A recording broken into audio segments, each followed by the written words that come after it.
So you guys can see it. Yeah, it looks great. Go for it. I'm still struggling with my first page, so please be as brutal as you want.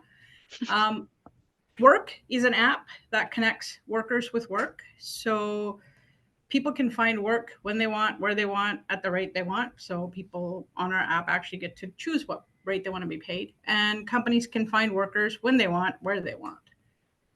It is an app both on iOS and on the other thing.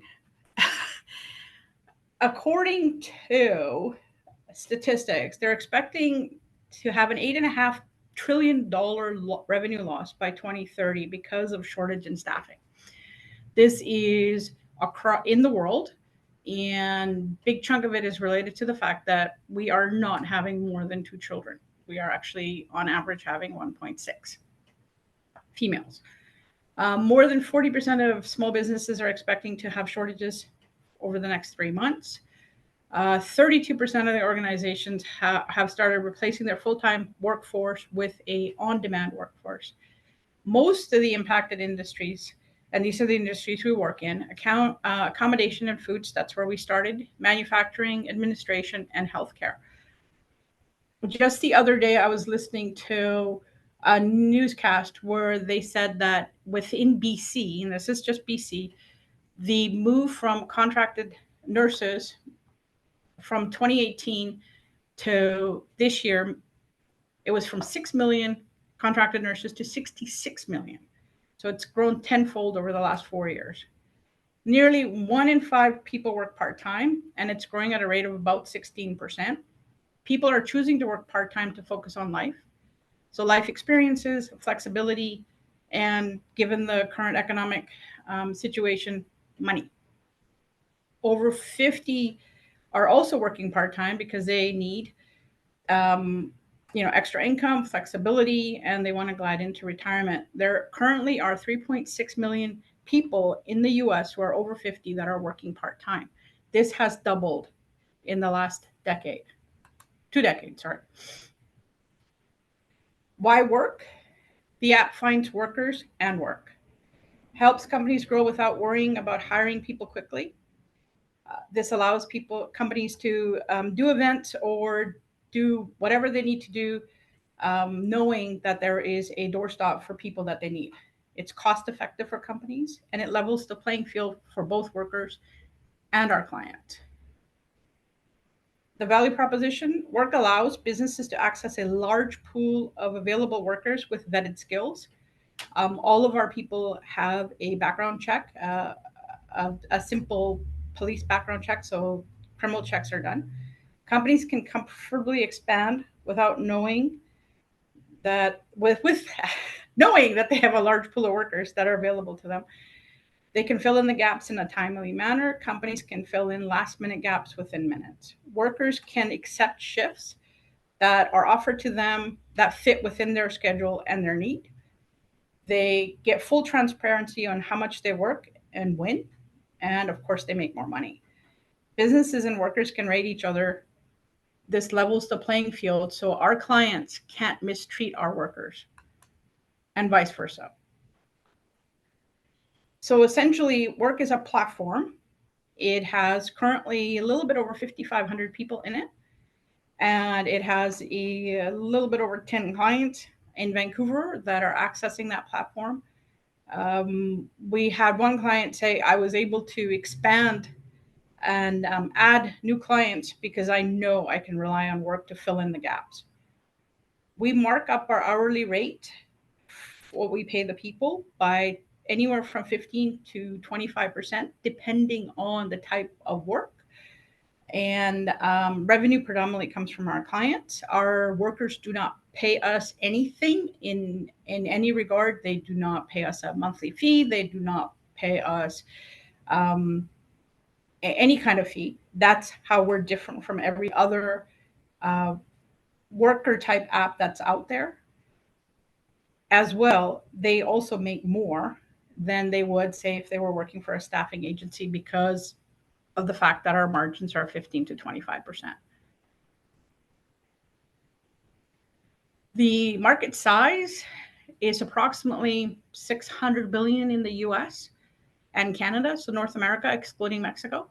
Our servable market, we believe, is to be about 44 billion. And as I said before, this is growing at 16.18% on an annualized basis. So the market is growing. Our revenue forecast this year, we're going to make a little shy of $500,000. Next year, I have to look this up because I haven't opened my sheets. We're expecting to make about 1.3, 2025. We're at 4.5, 2026, 14.5. And in 2027, we're expecting to be at 46. Those are very aggressive forecasts. However, the expansion plans will tell you why we can make them. This is our worker data forecast. Currently, we have approximately 5,500 people. 78% of them have been joining us by word of mouth. Actually, last quarter was 97%. We know it was summer, people were on summer vacation, more people were looking for work.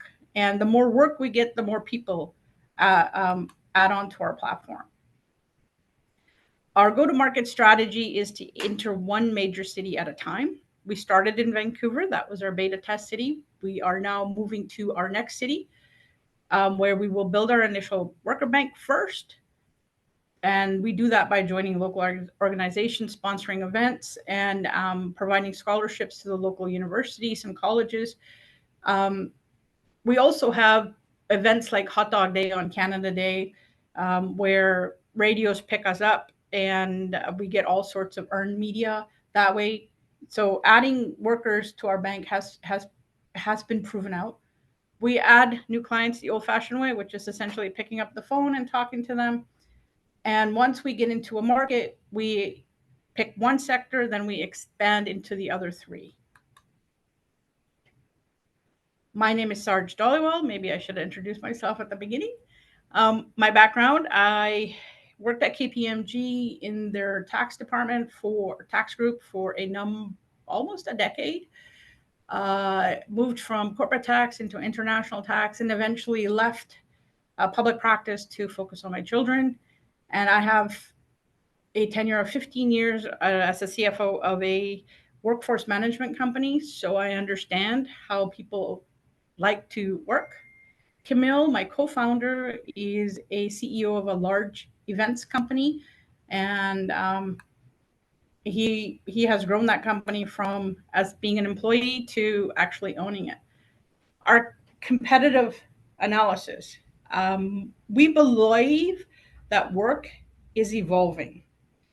There are job sites, there are staffing agencies, and now there are on-demand staffing apps, and that's where we fit in. We are an on-demand staffing app. InstaWork, Wanolo, Upwork, Snagajob, they have different areas where they focus. There are also local ones like the staffing agencies like Vancouver Waiter Resources. How are we different than the 4 on-demand staffing apps in here? Our app offers jobs. All the other ones don't do that. They don't push the work out. We push the work out. Craigslist, Indeed, Glassdoor, and Google Careers, those are just ads. We don't allow any ads on our app. It is essentially you put in what you need and the app finds you the people who have what you need. Our funding plans, pretty straightforward. Whatever we need is going to go into product development and marketing.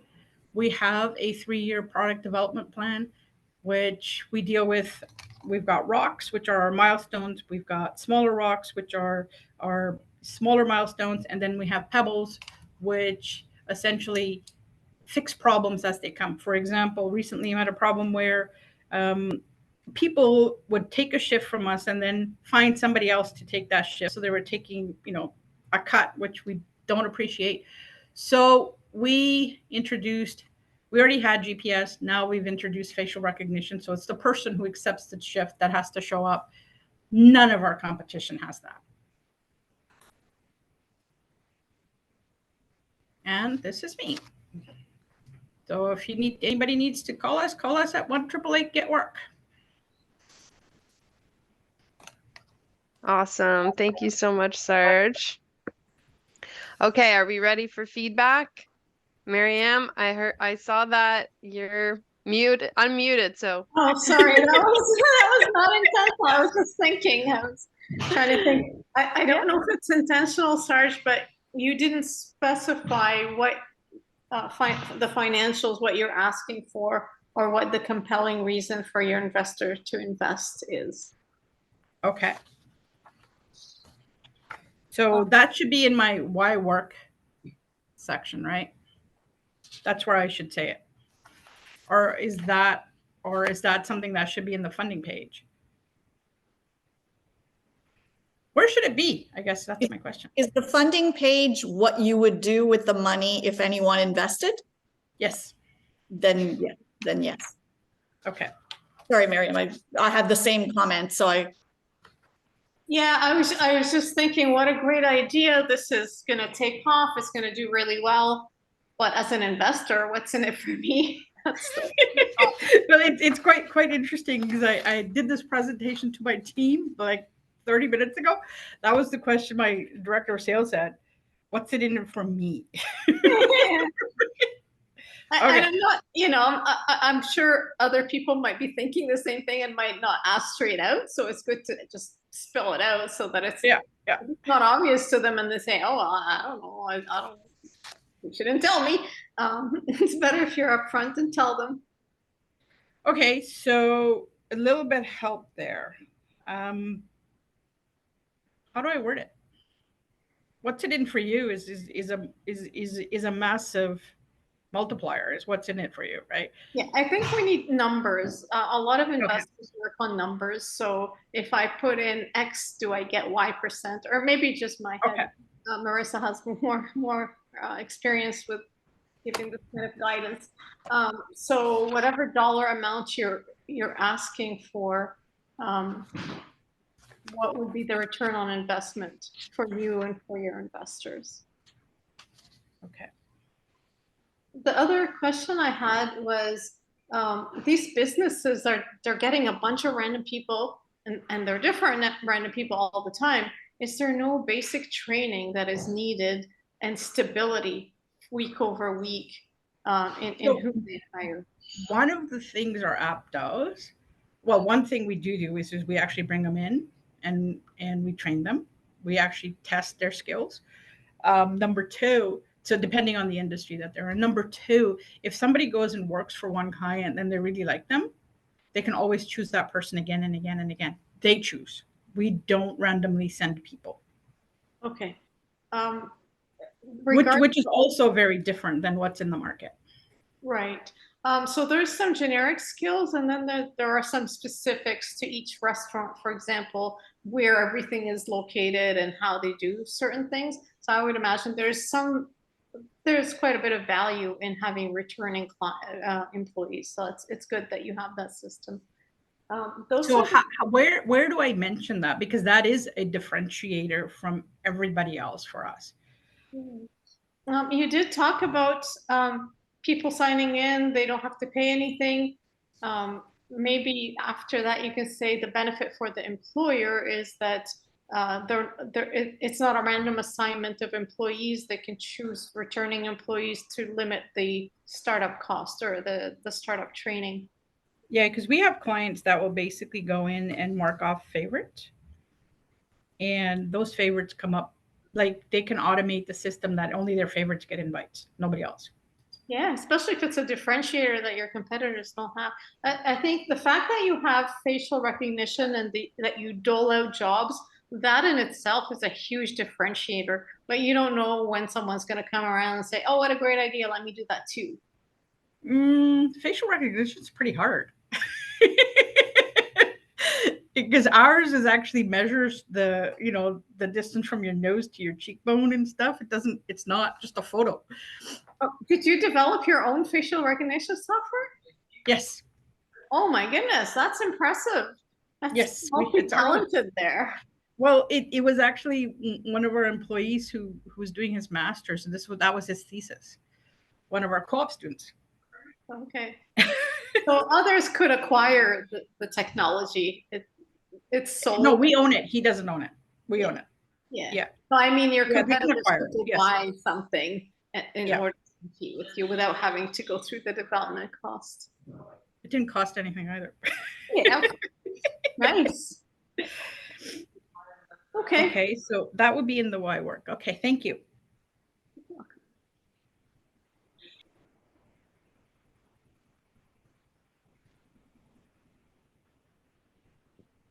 Marissa, would you like to go next? Sure. Um, Great presentation, Sarge. I think it's a really neat idea.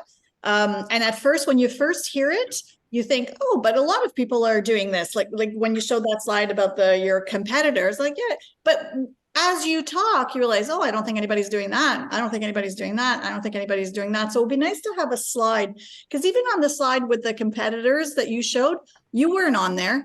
So No. what is it about Wyrk that like specifically differentiates you from the others that you were saying? You come in and interview them and you train them. And you said yourself, nobody else is doing that. So to see that visually, the difference between what Wyrk does and what your other competitors do would be beneficial to have it all in one place. I was wondering, do you do tax deductions as well for these folks, or is it sort of? So we have originally we started off with you're just a contractor, and so there is a click-through agreement that they go through, basically saying you are an independent contractor. We do not withhold anything. But internally, the decision we've made is if they get to a point where they're working off of our platform more than 3 days a week, we are going to convert them to employees. So that's the cutoff we've decided internally, because we are finding a lot of people are starting to work more and more off of our platform as we continue to add clients. Yeah. Right. And then CRA would have questions about that. It's not gig work anymore if they're working for you 4 days at the same place. Yeah. That's so, really good that you've already. So, I mean, my background is tax, so I That's what made me think of it. When you said tax, I went, oh, there's that. No, that was the first thing we got an opinion on, is like, can these people be independent contractors? Mm-hmm. And it is an app, so we don't control where they go, who hires them. So if there is we don't control the work they do. We don't control anything. So we have no control whatsoever. So when we go through the independent checklist, we're completely hands off. And so the other question I had is, it's becomes a little bit of a self-propelling prophecy in terms of, if I had a restaurant, say, and I used your app to help staff my shifts, would I then not turn around and tell the other folks on my team who I didn't get through Wyrk, say, hey, why don't you log on to Wyrk? And then do you become sort of staff management application for companies, or do they use you and other methods continuously? Our goal is our eventual goal is to be the company that provides staff to the whole organization. Right. Okay. So great. we without really becoming a PEO. But the point, the moment that person works 3 days, more than 3 days for us, we are becoming a PEO, which is the professional employer organization, which is a different animal, which is big in the US, not so big in Canada. Is it regulated? No. Okay, so there aren't any additional regulations or any hoops that you would have to get through in order. Okay, all right, that's good. And I think that's it. I did have one other comment, and if I think of it, I'll mention it later. But that was great. Thank you so much, Marissa. I think what Marissa said about the table of features, like on one axis, you got the list of features, on the other, the list of competitors, including yourself, and check marks all the way green down your column. And then that's exactly what I need to do. Yeah, perfect. Thank you. I was looking for an idea, because I thought about a Venn diagram, thought about that whole quadrant and stuff, but that's perfect. And Sarj, have you reached out to Chi Lee yet? No, I have not. Okay, great. So she's a creative director, and her services, I had mentioned them at our last workshop, and also sent an email introduction and a post on Circle, and these are the types of things exactly that she has expertise in and can support you in really evolving your deck. So after taking their comments and contributing to your deck, it might be before the 24th, work to schedule a meeting with her so she can support you in that. Yeah. That's this her bread and butter, and she's exceptional at it. So, okay, Sue. So Sarj, congratulations, because the last time I saw you, this was you had a verbal presentation, and what you've shown us today is so many levels above. And I know that this was, a big challenge for you to do. So really, congratulations on pulling this together. Thank you. I thought there was a lot of cleanliness to your presentation. And I would strongly recommend that your next step is to either record yourself pitching and get it written down into a script, because there are a lot of things that came out which confused me. So one of the things you had in your introduction slide or something is you said one of the reasons is babies, that we're not having enough babies or something like that.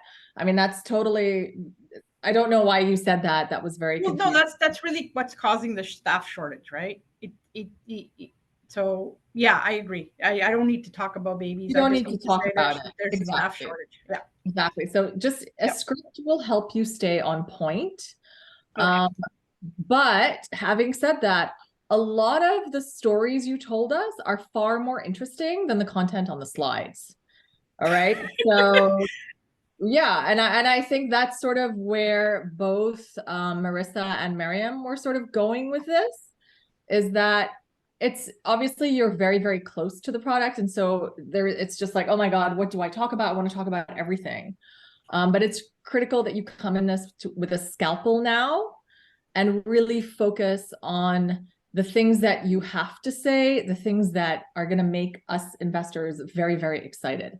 And from a lot of the things that you're saying, your anecdotal stories are actually very, very exciting.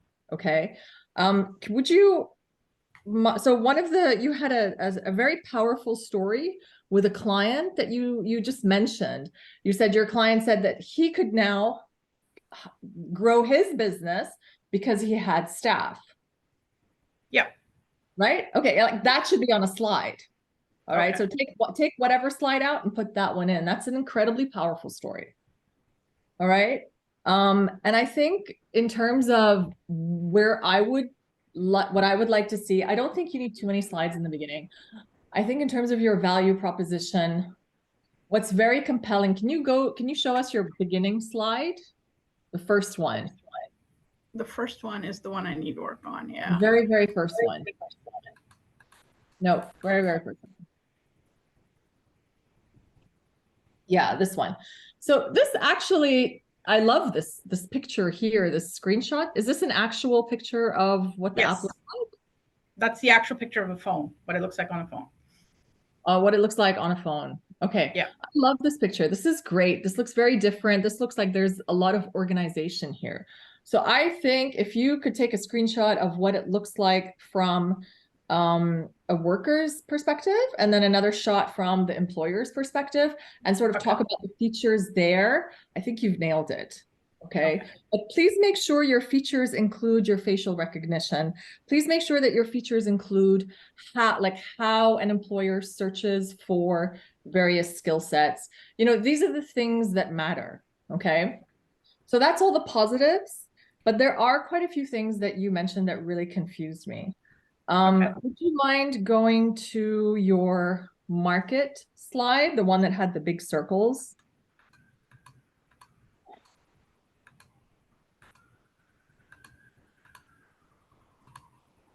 Come on. It's here. There we go. No, far. No, not this one. No, this one. Oh, the market. Not this one, not this one. Sorry. No, there was another one. This was like in the billions. Go to market. No. There was a market slide you had in the billions of dollars. Oh, okay. That one. Yeah, this one. Okay. So what market are you talking about? What kind of money is this? What's the market here? US dollars. No, But no, it's not. what define the market for me, please, because I don't understand what you mean by market. Oh, okay. Okay. What does this Okay. number represent? It's This represents $580 billion gig workers. of Gig what? workers. Gig workers. Gig workers. Sorry, what do you mean by gig workers? So That's this the is market money for that they have earned? that's the current total market for people working in the gig industry. Yes.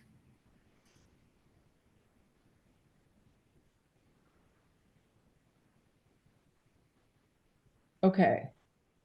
So, but that includes the Uber drivers. That includes the skip the dishes people.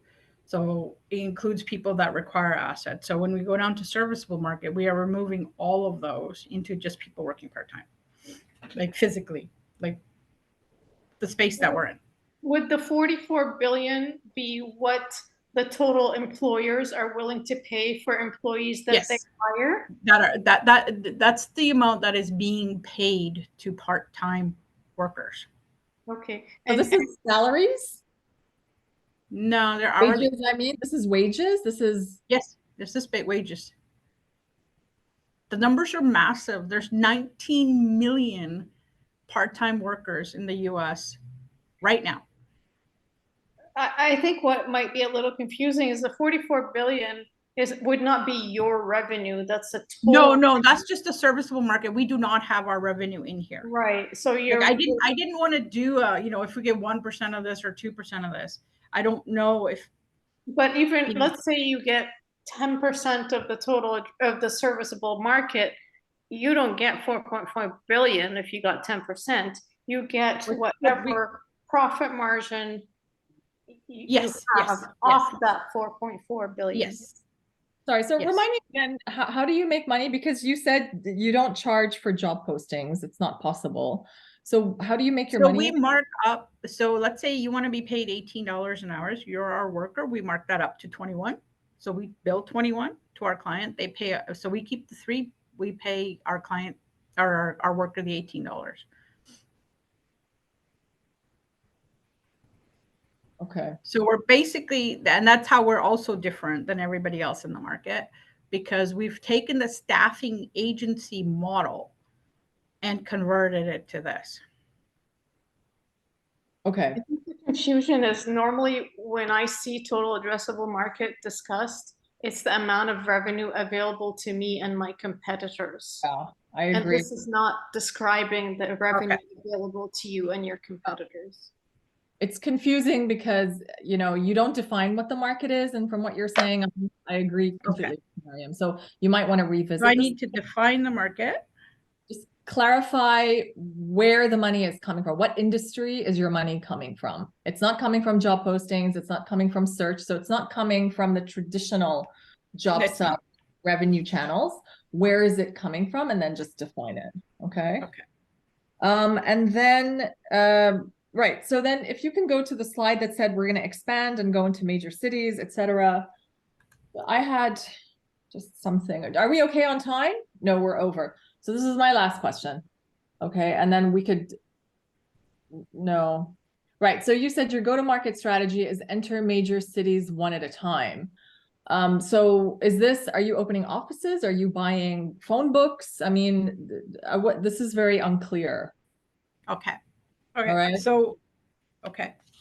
I'm not sure what you mean. Entering a major So city. essentially we no, I that was actually a question. You could just download the Canadian, corporate directory and start, you said it's all like phone sales. Well, I mean, the biggest advantage we have, and I don't know how to articulate this, is the company that I worked for that was in workforce management has a lot of really, really big clients.